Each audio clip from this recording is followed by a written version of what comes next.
Tatahi lang naman ng lambat yung asawa ko. Ay, lambat. Yung pang sumba.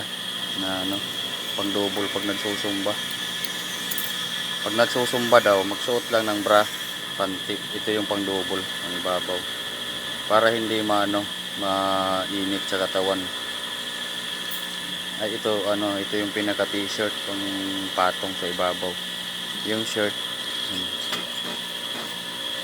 wala pa. Si yata yung gagawa, si kuya. Yung t-shirt pa lang yung pinapagawa dito. Ngayon siya. Ang tawag dyan Alin? yung ginagawa mo? Cover neck o ano ba yun? Neckband. Nagtatry din ako para matuto din ako, hindi na kinamay lang. Nagtahi ako kinamay. Nagtry din ako. Para pag natuto na ako, magtatahi na ako sa aking baby boy na dito sa makina, hindi na kinamay. Sakit sa kami, natutusok sa puwit ng karayon. Di bali kung ibang puwit yung makatusok, wag lang yung sa karayon.